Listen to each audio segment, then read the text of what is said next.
By the time the sun bled into the horizon, the desert village folded into itself like a secret. Doors shut early, lanterns dimmed, and even the dogs stopped barking.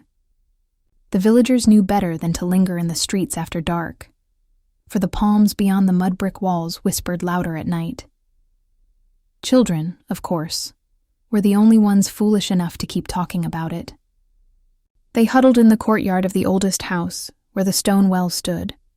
A few dry palms rattled against the wind, and the flames of their oil lamp trembled as though listening.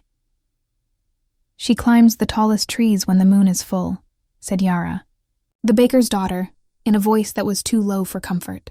She pressed her knees to her chest. "From up there, she can see into every home, every courtyard. If she likes what she sees, she calls your name." The group shivered. "What happens if you answer?" asked Sammy, the shepherd's youngest son. His voice cracked halfway and he coughed to hide it. "She takes you," Yara said flatly. "That's what happened to my uncle. He was strong too, stronger than any of you. But when he was a boy, he mocked the story. He went into the grove one night and he never came back. Only his sandals were found, tangled in the roots." The children looked at each other, their faces pale in the lamplight. The night pressed closer, carrying the distant sound of palm fronds swaying like skeletal fingers against the sky. "She has a name," whispered Miriam, the quiet one no one ever listened to, though her voice carried oddly far this time. Al-Safwa al-Layl, the Lady of Midnight Palms. My grandmother told me she was once a woman like us long ago. She went mad after losing her children in the desert. She climbed the palms waiting for them to come back. But only the cockroaches came to comfort her. Now they crawl inside her hair and sleep in her mouth. The oil lamp flickered violently, as though offended. Sammy smacked his knee nervously. "That's just a tale to scare us. Old women say it so we stay close to the houses." "Then why do the elders lock the gates every night?" Miriam asked. "Why do the goats refuse to graze near the grove after dark?" Silence. Even the crickets seemed to hold their breath. From the shadows, an old man coughed. The children startled, their eyes darting to the far end of the courtyard. Hakim, the muezzin, leaned on his cane, his silhouette tall and crooked against the dying sky. "You children speak too freely," he said, his voice gravelly. "Names have power. Speak hers too many times and she will know you. The palms carry whispers further than you think." The group went rigid. No one dared move as the elder shuffled closer. He lowered himself onto the stone edge of the well with a grunt. "When I was young," Hakim continued, "I too thought she was just a story. I followed my brother into the grove one summer night. We wanted to prove we were men. The trees stood tall, black as spears against the stars. The wind there was wrong. It did not blow as it does here. It circled us, carrying voices not our own. Then we saw her." His voice cracked, and for a moment his gaze went far away, back into the groves of his memory. She was crouched high in the palms, her back bent like a broken branch, her hair hanging in knots. The sound of her nails scraping the bark still haunts me. But it was her eyes. He paused, swallowing hard. Her eyes glowed like embers. My brother called her a witch, spat at the ground. The next moment she dropped from the tree. I ran. He did not. He never returned. The old man fell silent, his breath shallow, his cane trembling slightly in his grip. The children stared, wide-eyed, the oil lamp casting grotesque shadows across their faces. Hakim finally rose, pointing his cane at the grove beyond the walls. "Mark my words, the Lady of Midnight Palms is no story. She hunts those who mock her. When the palms whisper after dark, close your windows, guard your tongues, and never, ever answer if she calls." The lamp guttered and died, plunging them into darkness. Somewhere beyond the wall, the palms rattled in the wind like laughter. The night after Hakim's warning, the village was quieter than usual. Even the donkeys seemed restless, stamping their hooves and pulling against their tethers. A crescent moon lingered faintly in the sky, its pale light spilling over the palm grove just beyond the mud brick walls. Yara could not sleep. Hakim's words gnawed at her. She turned on her mat, listening to the distant rustling of palm fronds. It sounded almost like whispers carried on the wind. She pressed her palms over her ears, but the sound burrowed deeper into her mind. The Lady of Midnight Palms. The name felt dangerous, like a secret too sharp to hold. By dawn, she had made up her mind. She would not be ruled by fear. That evening, when the call to prayer ended and lanterns flickered out one by one, Yara slipped quietly into the courtyard where the children had gathered the night before. To her relief, Sammy was already there, pacing in the shadows, his grin mischievous and a little shaky. "I knew you would come," he whispered. "Hakim's stories scared the others, but not us. We're not children anymore." Yara frowned. "You believe him?" "I believe he believes it," Sammy said. "But maybe that's all the lady is. A shadow that lives in people's fear. We'll prove it. We'll go into the grove, and when we come back, everyone will know we're braver than the rest." A third figure stepped from behind the well. Miriam, quiet as ever, her eyes wide and shining. She clutched a woven palm frond charm in her fist. "I shouldn't be here," she whispered. "But if you go alone, something bad will happen. At least I can pray." Yara almost told her to leave, but she saw the way Miriam's hands trembled around the charm. She wanted to believe too, even if only to protect them. The three of them waited until the village sank into silence. Then, like thieves, they crept to the gate and slipped through a crack in the wood where the hinges sagged. The night air hit them immediately, sharp, heavy with the smell of dust and old bark. Ahead, the palm grove stood like a dark army, its trunks tall and straight, its fronds swaying as though in breath. They hesitated. For a moment, none dared take the first step. Then Sammy laughed a little too loudly and pushed forward. "See, just trees, shadows playing tricks." The others followed reluctantly. The ground beneath the palms was soft with sand and scattered husks. The wind moved strangely here, curling in circles instead of rushing straight. The further they walked, the more the village behind them disappeared, swallowed by trunks and darkness. "Do you hear it?" Miriam whispered. At first, Yara shook her head, but then she did. Faint, delicate sounds, like nails tapping against wood. She tried to tell herself it was just the palm fronds clashing, but it was too deliberate, too steady. Sammy smirked, though his face had grown pale. "It's nothing." He picked up a stone and threw it against a tree. The crack echoed through the grove like a shout. "Don't mock her," Miriam hissed, clutching her charm tighter. Sammy rolled his eyes. "It's a story, Miriam. Just..." A sudden gust of wind swept through, strong enough to snuff the small lantern they carried. The grove plunged into pitch black. The only light came from the thin sliver of moon above, but even that seemed swallowed by the fronds.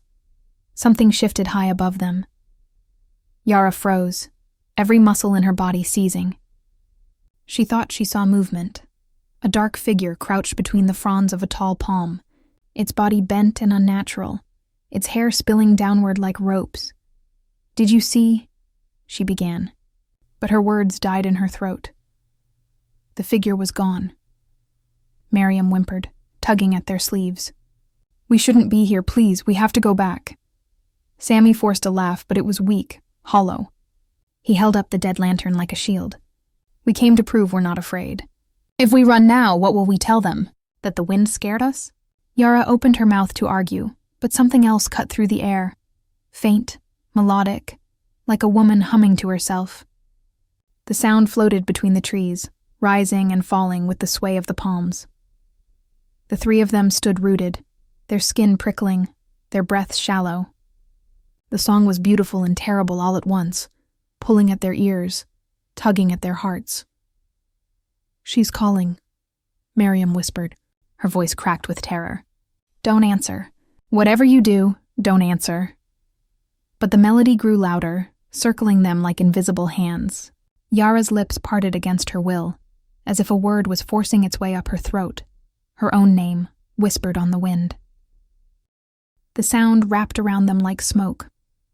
It was not a song as they first thought. No melody, no words.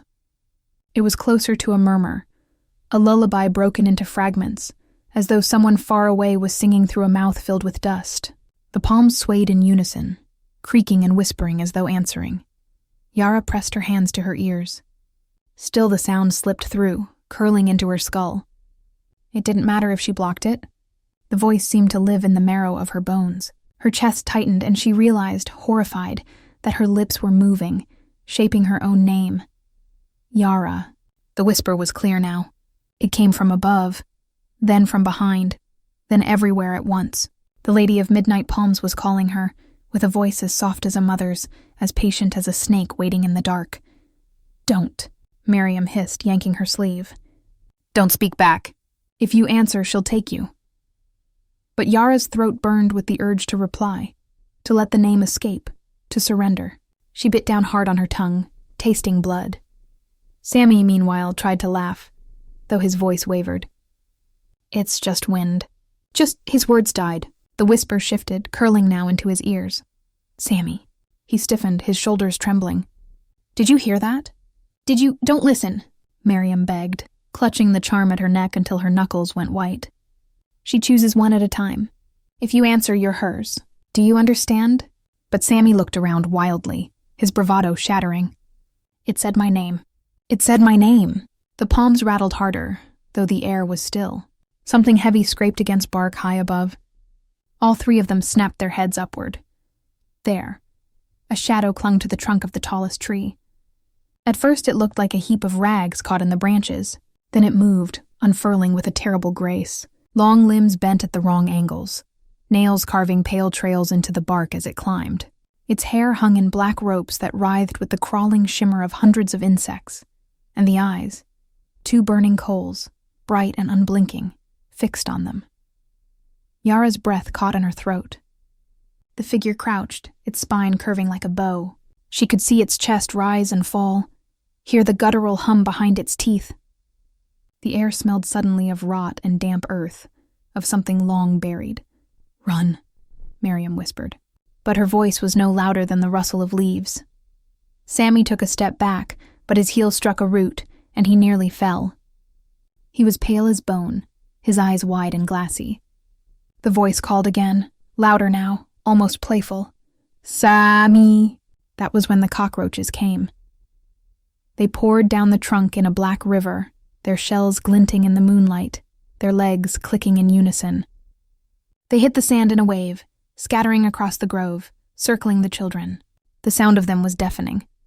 A living tide that drowned out even the whisper. Miriam screamed. Yara grabbed her arm, dragging her away from the swarm. The three of them stumbled, nearly tripping over roots as they fled deeper into the grove. The lady's hum followed, a low, throbbing chant that seemed to thrum inside their skulls. "Don't look back," Yara shouted, her own voice sounding strange in her ears, too loud, too brittle. But Sammy did look back. He froze. His mouth opened as if to scream, but only a thin rasp escaped. His eyes reflected something the others could not see. Something towering above them, shifting through the fronds with impossible speed. His lips moved. Yara thought she heard him whisper a single word. "Yes." The whispering stopped. The forest stilled, the tide of cockroaches halting as though holding their breath. Sammy's face went slack. Then, with a force that seemed to come from nowhere, he was yanked into the darkness between the palms, vanishing as though swallowed by the night. Miriam shrieked. Yara dragged her forward, tears burning her eyes. The trees around them twisted and leaned, their shapes warping in the dark, as if the grove itself wanted to trap them. Behind them, from high among the palms, came laughter, dry, broken, rustling like dead leaves. The Lady of Midnight Palms had claimed her first voice. The grove was no longer the grove they knew. Yara's lungs burned as she pulled Miriam deeper into the thicket of palms. But the trees themselves seemed to conspire against them. Their trunks leaned inward, their roots twisted out of the ground like gnarled hands, catching at their ankles. Every direction looked the same, endless black pillars rising into the moonless sky, crowned with rattling fronds that whispered and sighed. Sammy's disappearance still echoed in Yara's ears. One moment he had been with them, the next he was gone, pulled back into the shadows as if the night itself had devoured him. His voice lingered in her mind, that single word, yes. It had not been shouted, not screamed. It had been surrendered, spoken softly, as if he had given himself willingly. Miriam stumbled, nearly falling. She clutched the palm frond charm so tightly that the woven edges had cut into her skin. Blood streaked her fingers. She gasped out a prayer under her breath, over and over, though her voice cracked with terror. Then the humming began again. This time it was not soft, not coaxing. It was sharp and guttural, scraping against the inside of their skulls. The sound did not come from one place. It came from above, below, inside the trees themselves. Yara froze, every hair on her body lifting, as the grove suddenly erupted with movement. From the corner of her eye, she saw it, a shadow gliding along the tops of the palms, leaping with impossible speed from trunk to trunk. The lady was no longer hiding. She was hunting. "Don't stop," Yara hissed, but Miriam's legs seemed to falter. The younger girl clung to her, sobbing, her wide eyes darting upward. And then Yara saw her.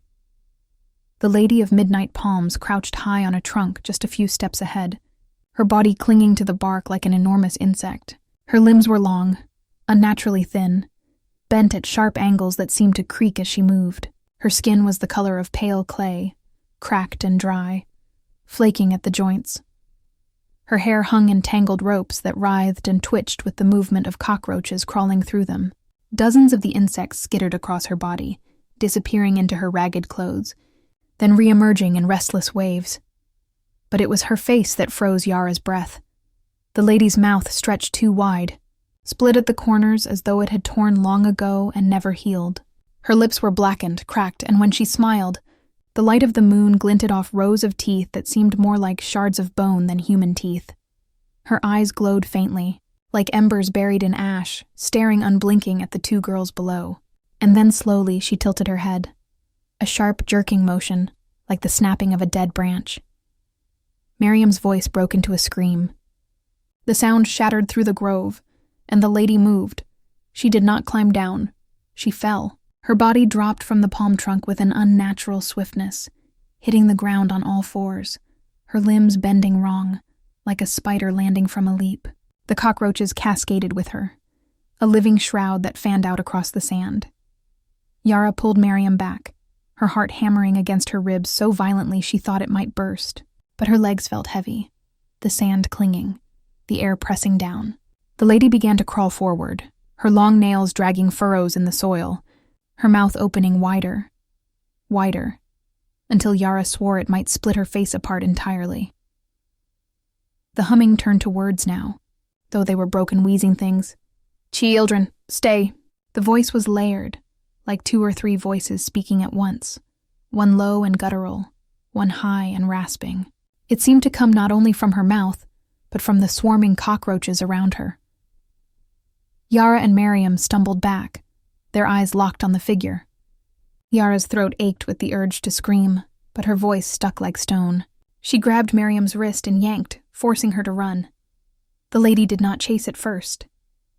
She crawled after them slowly, deliberately, her head tilted, as if savoring their fear.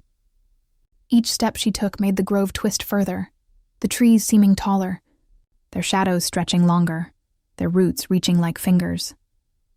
Miriam tripped on a root and fell, crying out as her charm slipped from her grasp. It landed in the sand just as the cockroach swarm surged forward, covering it in a black tide. Yara screamed her name and pulled her up again. Together they fled blindly into the forest, their breaths tearing ragged from their throats.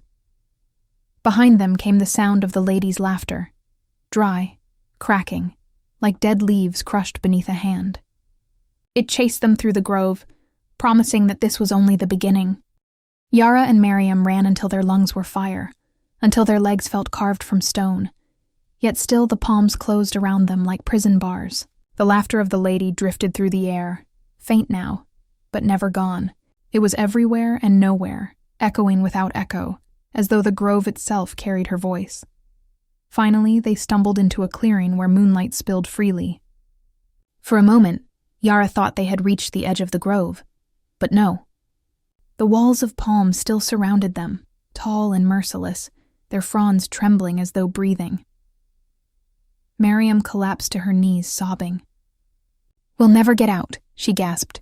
Her face was streaked with dirt and tears, her small fists trembling in the sand. "She won't let us go."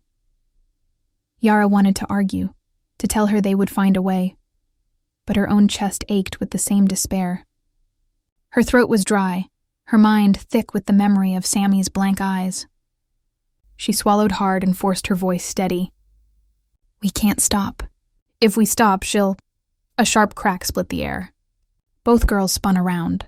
From the shadows, a figure emerged. Old Hakim, the muezzin, leaning heavily on his cane. His face glistened with sweat despite the cool night air, and his eyes were wide with a fear that made him look older than his years. "You fools," he rasped. "I told you never to come here." Yara's heart jolted with relief. She nearly wept at the sight of him.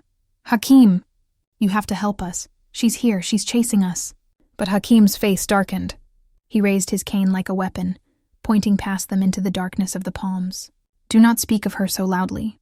She already knows your voices." Miriam clutched Yara's sleeve, her tears fresh. "Please, Hakim, take us back. We don't know the way." The elder shook his head. "The grove shifts at night. No path you walk is straight. Only faith keeps it steady." He pulled from beneath his robe a bundle of dried herbs bound in string. He lit it with flint, and a thin smoke rose, sharp and bitter, filling the clearing with its scent. "Stay within the smoke. She hates the fire." Yara nodded frantically, but Hakim's gaze sharpened. "Where is the boy?" Neither answered. Miriam sobbed harder. Yara's silence was answer enough. Hakim closed his eyes, his lips moving in a prayer too soft to hear. When he opened them again, he looked to Yara. "You must not doubt me." "She feeds on those who doubt. Fear alone is dangerous, but disbelief—" His cane struck the ground sharply. "Disbelief is a door you open for her." Before Yara could reply, a sound slithered through the grove. It was not laughter this time. It was a voice, Sammy's voice. "Yara." "Miriam, where are you?" Both girls froze, their blood running cold. The voice was perfect, familiar, filled with the same teasing lilt they had heard 1,000 times in the village square. It came from just beyond the circle of smoke, drifting through the palms like a friendly call.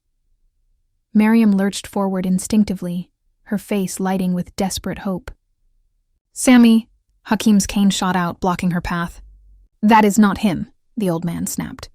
"That is her wearing his tongue. If you answer, you will follow him into her mouth."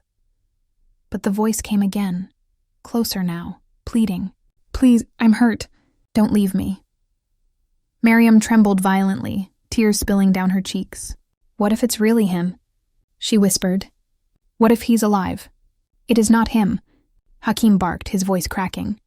"I saw this before. My own brother's voice calling me from the palms. I followed and I never saw him again." "Only I escaped, only me!" His hands shook so badly the smoking herbs nearly fell from his grasp. The voice of Sammy echoed once more, but now it was wrong. Too stretched, too low, rasping like words spoken through sand. "Miriam!" The sound broke something inside her. With a sudden, desperate cry, Miriam tore herself free from Yara's grasp and stumbled toward the shadows. "No!" Yara screamed, lunging to catch her. But the darkness swallowed the girl as though she had stepped into water. Her scream cut short, silenced in an instant. The clearing fell still. Only the faint hiss of the burning herbs filled the air. Yara's chest heaved. Her eyes burned.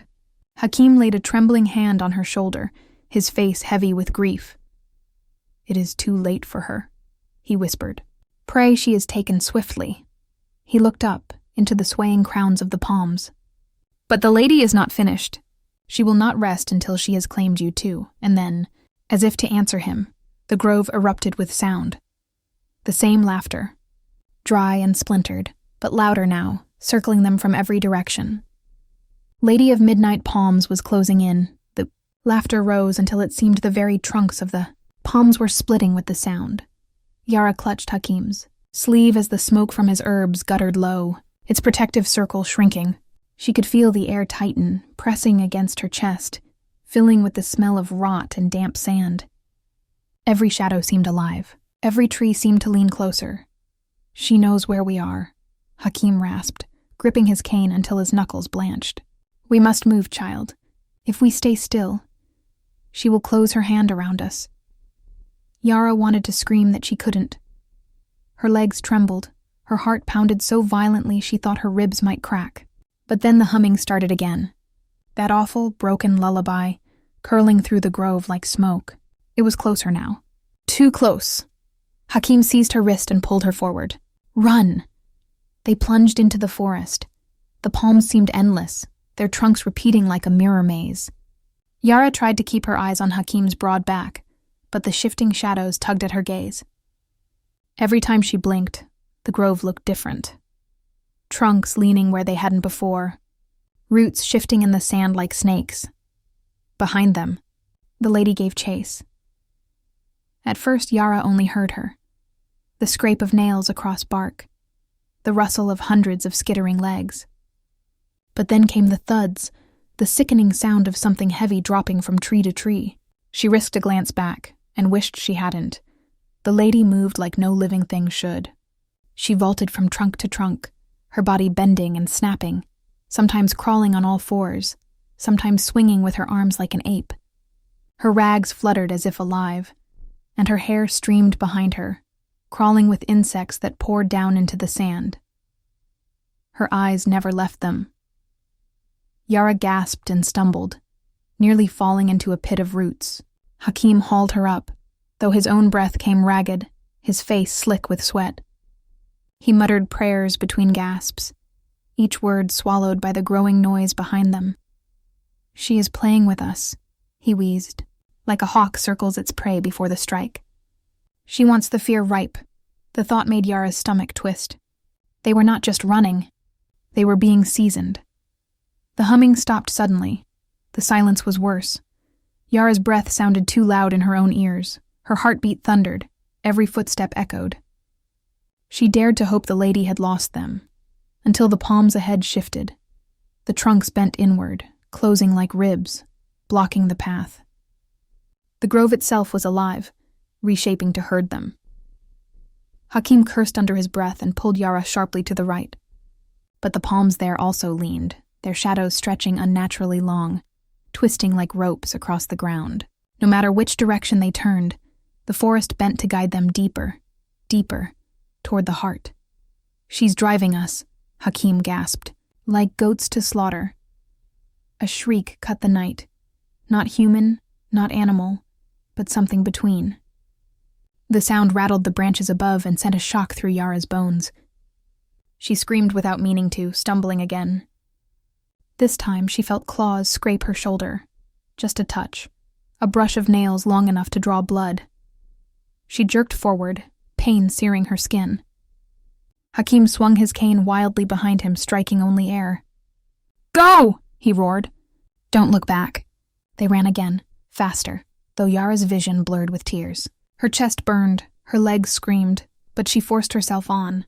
She could feel her shoulders slick with blood, and with it, a new terror. The certainty that she had been marked. Ahead, a faint glow appeared. Not moonlight, but something else. Pale, sickly green, like fireflies gathering in a swarm. Hakim dragged her toward it, though dread coiled in her gut. The light pulsed in rhythm, almost like a heartbeat. When they burst into the clearing, Yara's breath caught. At its center stood a palm unlike the others. Its trunk was hollowed, split wide like an open mouth. From within poured the glow, casting the sand in an eerie green shimmer. The air buzzed with the sound of insects, thousands upon thousands, crawling in and out of the tree's cavernous wound.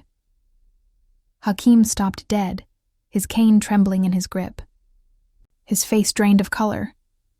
This, he whispered, is her nest. Behind them, the lady's laughter returned, louder than ever, triumphant. That was Yara's first thought when she stumbled into the clearing, her chest heaving, her shoulder burning where the lady's claws had grazed her.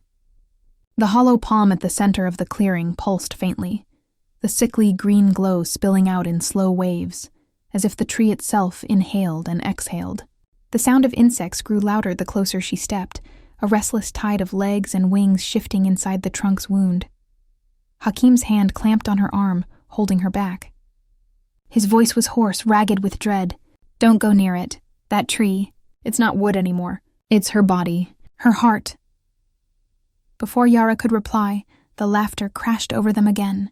This time it came from all sides, circling them, until it felt like the ground itself shook. And then she was there, The Lady of Midnight Palms slipped from the shadows, crawling along the sand on all fours. Her hair dragged behind her, spilling cockroaches like water. Her limbs bent grotesquely, her nails leaving furrows in the earth as she moved. She paused at the edge of the clearing, her ember-like eyes fixed on them, her mouth opening wider, wider, until her jaw cracked audibly. Hakim stepped forward, lifting his cane, the herb still smoldering faintly in his other hand. "You will not take her!" he shouted, though his voice wavered. "You have claimed enough." The lady tilted her head sharply, then surged. She moved too fast, faster than anything human. One moment she crouched, the next she was upon them. Hakim swung his cane, but her arm lashed out with inhuman strength, striking him across the chest. He flew backward, his body slamming against the base of a palm. The sound of bones cracking echoed in the clearing. "Hakim!" Yara screamed. She turned to run, but something coiled around her ankle. A tide of cockroaches swarming up her leg, their tiny bodies sharp and relentless. She kicked, shrieked, clawed at them, but they climbed higher, binding her in living cords. The lady loomed above her now. Her face was inches away, cracked lips split into a grin, the stench of rot and damp earth rolling from her mouth. Yara thrashed, but the insects dragged her across the sand, pulling her toward the hollow trunk. "No, please." Yara sobbed, her nails scraping at the ground. She tried to cling to roots, to rocks, but the swarm was stronger. They wrapped her arms, her legs, weaving her like prey into their tide. Hakim tried to rise. Blood poured from his mouth, his chest heaving. With his last strength, he thrust the burning herbs into the swarm, and for a moment they scattered, shrieking as if alive. But the lady's hand closed around his throat. She lifted him effortlessly, his feet kicking weakly against the sand. Her voice came then, layered and monstrous, filling the clearing. "Your prayers are nothing here." With a single twist, she silenced him. His body fell limp, discarded like a broken doll at the base of the palm. Yara screamed, but it was muffled as the swarm finally dragged her into the hollow. The inside was damp, pulsating, lined with a mixture of bark and something softer, fleshy, that yielded beneath her weight. The air was suffocating, thick with the stench of rot and insect musk. The glow burned brighter inside, revealing shapes embedded in the wood. Faces, half-formed, stretched in silent screams. The cockroaches pinned her against the inner wall, crawling into her hair, her ears, her clothes. She gagged, choking on their legs, on their wings beating against her throat. Her arms were spread wide, her wrists bound in writhing knots of insects that pulsed like living ropes. And then the lady crawled inside after her. Her body bent unnaturally to squeeze through the hollow, her limbs cracking as though dislocating to fit. She filled the space, her face close enough that Yara could see the tiny legs of roaches crawling from her tear ducts, scuttling down her cheeks like tears. She leaned close, her cracked lips brushing Yara's ear. "Eternal night," the lady whispered, her breath foul, her voice soft as lullaby. "That is my gift. You will never leave the palms." The insects surged higher, covering Yara's mouth, forcing her scream into silence. Her vision blurred, her body convulsed as the glow pulsed brighter, brighter, until it seared into her eyes. Just before she lost consciousness, she saw the truth. The hollow was not empty.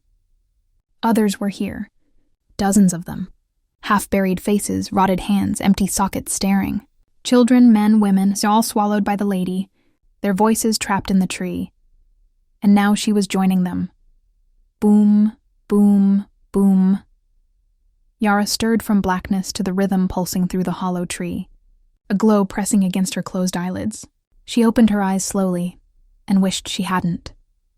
She was still bound against the wall of the hollow, her arms stretched wide, her body woven in cords of living roaches. Their legs clicked and scratched against her skin in endless synchronized waves, as though they too beat in time with the pulse.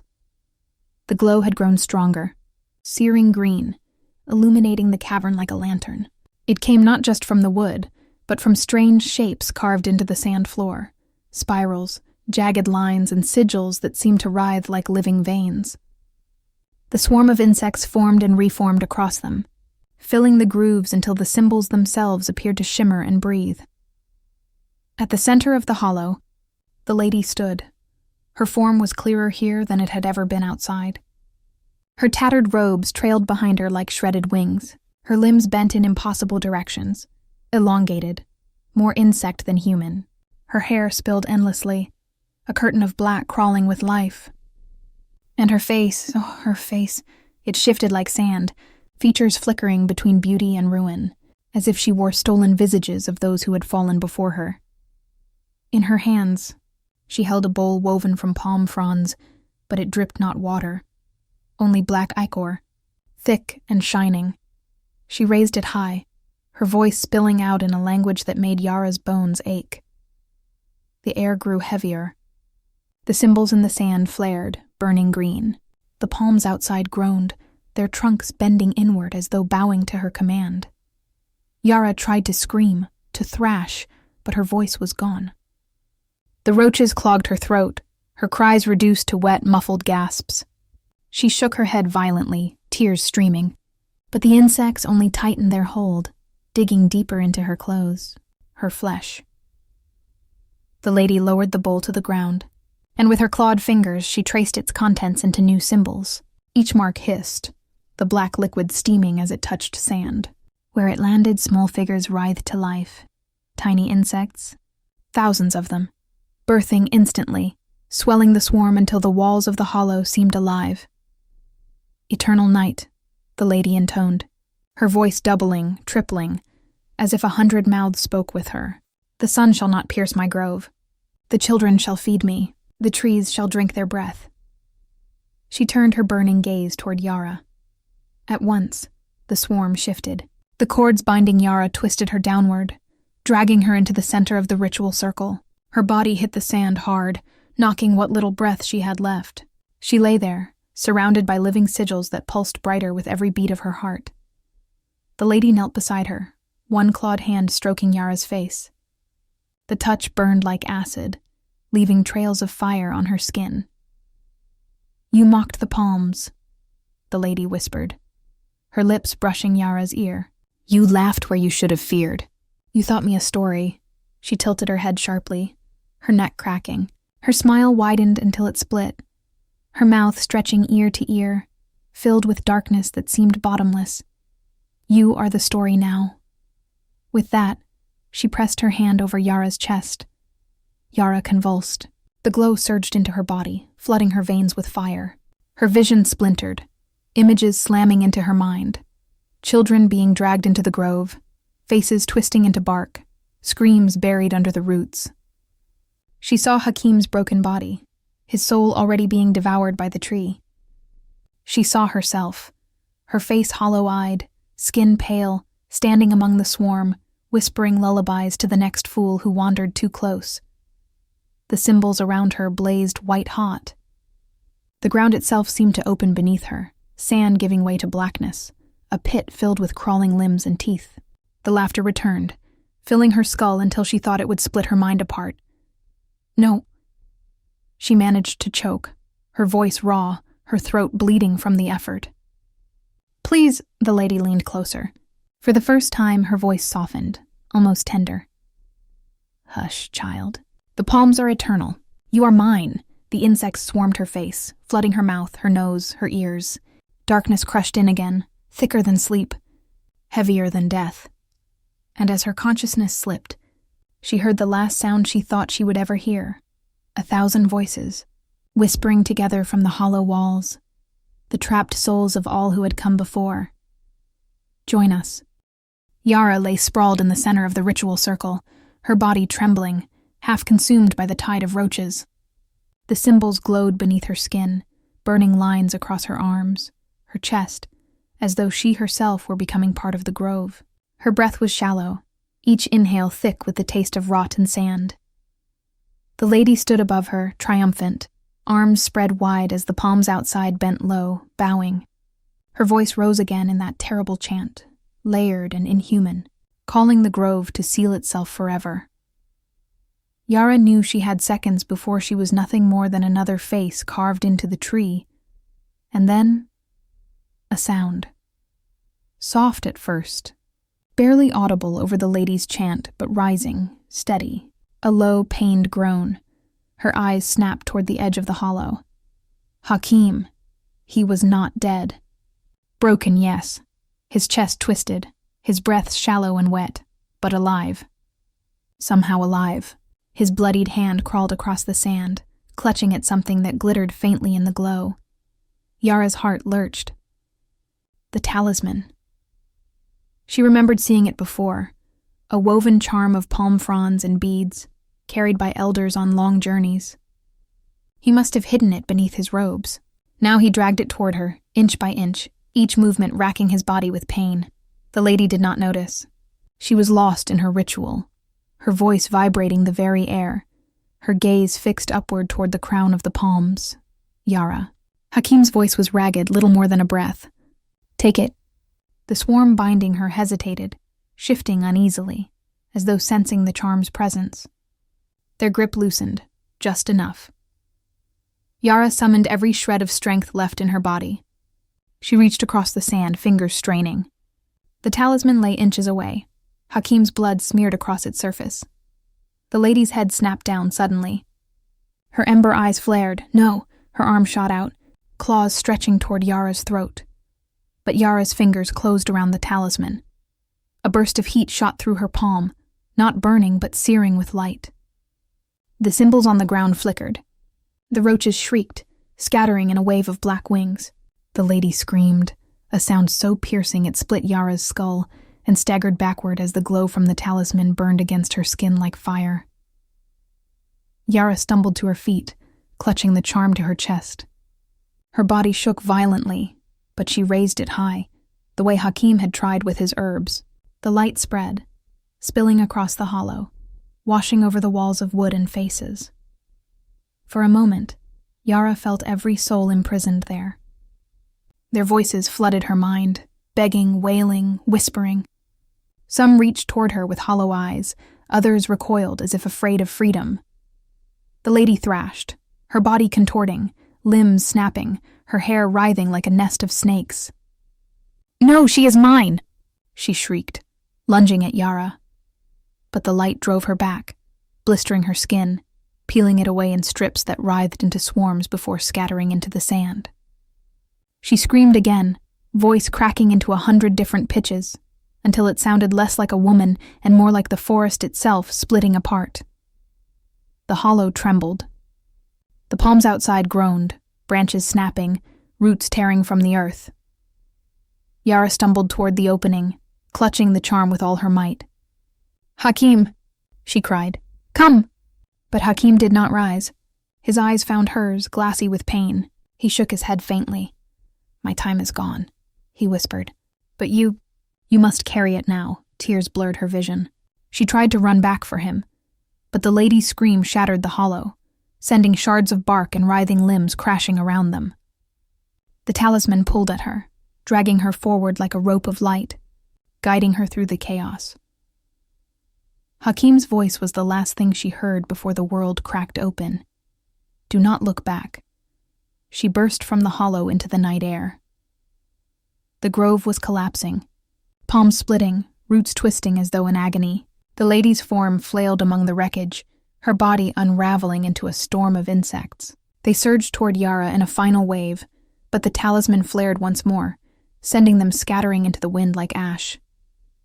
And then there was silence. Yara fell to her knees at the grove's edge, gasping. The talisman lay hot in her hand, its light fading to a dull glow. She turned back instinctively, but the grove was gone. Where the palms had stood was now only desert, flat and endless under the moon. Only one thing remained, her shoulder, still bleeding where the lady had touched her. The wound burned, faintly glowing green beneath her skin, and in the quiet, she heard it again. A whisper. "You escaped, but you are mine still. The desert never truly sleeps." When Yara staggered back into the village, dawn had not yet broken.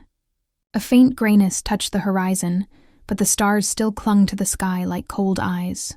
She stumbled through the narrow alleys, barefoot and bloodied, the talisman still clutched tight in her hand.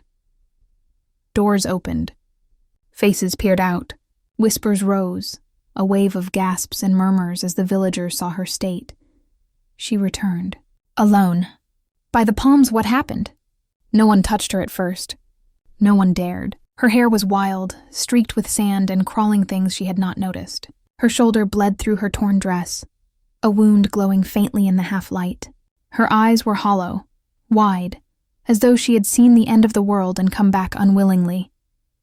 Finally, old women rushed forward with blankets, young men with water. They tried to guide her to her family's house, but Yara resisted, clutching the talisman tighter, shaking her head. They're gone, she croaked, her voice raw, almost broken. Sami, Mariam, Hakim, all gone. The villagers fell silent. One of the elders stepped forward, a tall man with white in his beard. Child, what did you see? He asked gently, though his eyes flicked nervously toward the eastern horizon where the grove had once stood. Yara shivered. For a long time she did not answer. Then slowly she lifted her hand, opening her palm to reveal the talisman. It had gone dull, the woven fronds stiff and brittle, as though all its life had been burned away. She tried to take me. Yara whispered. She wanted me to join them, she said. She said I belonged to her now. The elder recoiled at the words. He crossed himself, muttering an old prayer. The villagers drew back too, the circle widening around her. Their fear was not of what she described, but of her. Yara saw it in their eyes. Suspicion, dread, pity that curdled into something colder. She clutched the talisman closer to her chest, feeling the burn in her shoulder spread faintly beneath her skin. That night, no one slept easily. Mothers locked their doors and hushed their children. Men stood watch at the edge of the desert, staring at the place where the palms had vanished. But the sand there lay flat, undisturbed, as though no grove had ever grown. Still, some swore they saw movement. Shadows flickering across the dunes, a shape bending low beneath the moon, and in the weeks that followed, whispers grew. Children said Yara was different now. Her shadow sometimes stretched too long, bending in ways her body did not. At night, they claimed they heard her murmuring to herself, in a voice that was not quite her own. The women who tended her wounds found the mark on her shoulder would not heal. It glowed faintly green in the dark, pulsing like a hidden ember. When they asked about it, Yara turned her face away, refusing to speak. The men argued in secret. Some said she was blessed, chosen by God to survive what no one else had. Others whispered she carried the lady within her, that the witch had not been destroyed at all, only carried back in Yara's skin. And so a new rule entered the village, one as old and heavy as the first. No one went to the palms after midnight. And no one, no matter the reason, walked alone with Yara when the moon was high. Because sometimes, when the night was still and the stars bright, the children swore they heard her humming, a lullaby, dry and broken, like the rustle of insects across bark, the same song the lady had sung in the grove. And though the palms were gone, the villagers knew the truth. The Lady of Midnight Palms had never left. She simply wore a new face.